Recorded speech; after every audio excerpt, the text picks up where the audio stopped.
प्रधानमंत्री नरेंद्र मोदी 14 अप्रैल को यमुनानगर दौरे पर रहेंगे। उनके इस दौरे को लेकर हरियाणा सरकार ने तैयारियां तेज कर दी हैं। प्रदेश के ऊर्जा मंत्री अनिल विज ने आज यमुनानगर का दौरा किया और इस संबंध में जरूरी समीक्षा की। यमुनानगर रवाना होने से पहले विज ने कहा कि पूरा हरियाणा प्रधानमंत्री मोदी का बेसब्री से इंतजार कर रहा है, क्योंकि वे राज्य को सबसे बड़ी सौगात देने जा रहे हैं। प्रधानमंत्री नरेंद्र मोदी यमुनानगर में 800 मेगावाट की क्षमता वाले थर्मल पावर प्रोजेक्ट को राष्ट्र को समर्पित करेंगे। ऊर्जा मंत्री अनिल विज ने जानकारी दी कि ये प्रोजेक्ट हरियाणा की ऊर्जा जरूरतों को पूरा करने में मदद करेगा। उन्होंने कहा कि प्रदेश में अन्य स्थानों पर भी नए बिजली संयंत्र लगाने की योजना है। इसके अलावा प्रधानमंत्री सूर्य घर योजना के तहत राज्य में सोलर पावर को भी बढ़ावा दिया जाएगा। विज ने बताया कि 10 किलोवाट तक की क्षमता वाले ट्यूबवेलों पर भी सोलर प्लांट लगाने की तैयारी की जा रही है। पूरी तैयारियां हैं, सारा हरियाणा उनका स्वागत करने के लिए तैयार खड़ा है। बहुत बड़ा तोहफा हरियाणा को मिलने जा रहा है। 800 मेगावाट का थर्मल पावर प्लांट लगाने जा रहे हैं, जिससे हरियाणा की जो प्रोडक्शन है वो बढ़ेगी और जल्दी ही हम खेतड़ में भी 800 मेगावाट का प्लांट लगाने की तैयारी कर रहे हैं और पानीपत में भी हम 600 मेगावाट के प्लांट लगाएंगे। हम हरियाणा को, हालांकि डिमांड हमारी बहुत ज़्यादा है, लेकिन हम हरियाणा में बिजली की जो उपलब्धता है उसको बढ़ाना चाहते हैं।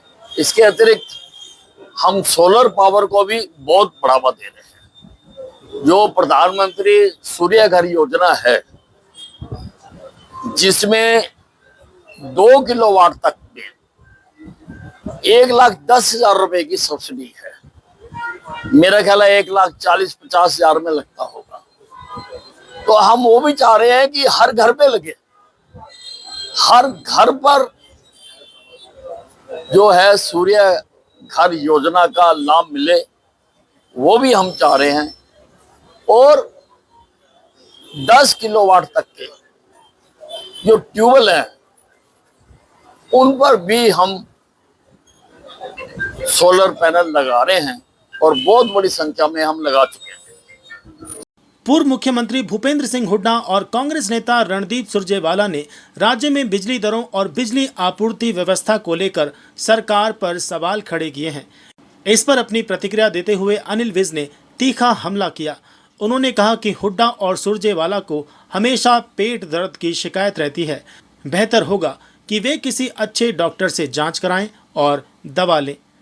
विज ने तंज कसते हुए कहा कि जब उनके पास काम करने का मौका था तब उन्होंने कुछ नहीं किया और अब मौजूदा सरकार काम कर रही है तो उन्हें परेशानी हो रही है। हुड्डा और सुरजेवाला को तो पेट में दर्द हमेशा होती रहती है। उनको किसी अच्छे डॉक्टर से दवाई खानी चाहिए। उन्होंने अपने राज में तो कुछ किया नहीं, हम कर रहे हैं, इसलिए उनको तकलीफ होती है। कांग्रेस के हालिया अधिवेशन में पार्टी ने सरदार पटेल की नीतियों को अपनाने और बीजेपी के खिलाफ वैचारिक लड़ाई जारी रखने की बात कही। इस पर अपनी प्रतिक्रिया देते हुए अनिल विज ने कहा, कांग्रेस ने कभी पटेल की बात नहीं मानी। आज भी कांग्रेस केवल नेहरू गांधी परिवार की विरासत संभालने में लगी है।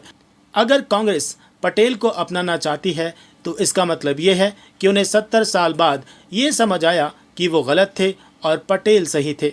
विज ने तंज कसते हुए कहा कि कांग्रेस को पहले दिन से ही सरदार पटेल को अपनाना चाहिए था। पटेल की तो उन्होंने कोई भी बातें नहीं मानी थी। वो आज तक नेहरू गांधी परिवार की विरासत को संजोए हुए हैं। इसका मतलब उनको छोड़ रहे हैं। वो 70 साल के बाद उनको ये ख्याल आया है कि वो गलत थी और पटेल ठीक था। पटेल तो ठीक था ही, लेकिन पटेल को तो पहले दिन से अपनाना चाहिए था। सुप्रीम कोर्ट ने हाल ही में सभी राज्यपालों को निर्देश दिया है कि वे विधायकों को लंबित ना रखें और समय पर उन्हें मंजूरी दें। इस पर अपनी प्रतिक्रिया जाहिर करते हुए हरियाणा के कैबिनेट मंत्री अनिल विज ने कहा कि सुप्रीम कोर्ट के फैसले का सभी को पालन करना चाहिए और ऐसा होता भी है। विज ने उदाहरण देते हुए कहा कि हाल ही में लोकसभा में पारित वक्फ बिल पर राष्ट्रपति ने 2 दिन के भीतर हस्ताक्षर कर दिए, जिससे ये स्पष्ट होता है कि हमारे गवर्नर पूरी तरह से सजग हैं और सक्रिय हैं। सुप्रीम कोर्ट का, माननीय उच्चतम न्यायालय का जो भी फैसला है वो सिर माथे पर, और सबको मानना चाहिए और सब मानते भी हैं। किसी भी विधेयक को अब अभी लोकसभा में जो वक्फ का विधेयक पारित हुआ, 2 या 3 दिन में राष्ट्रपति महोदय ने उस पर हस्ताक्षर कर दिए। तो हमारे राष्ट्रपति, हमारे जो गवर्नर है वो तो पूरी तरह से तत्पर रहते हैं।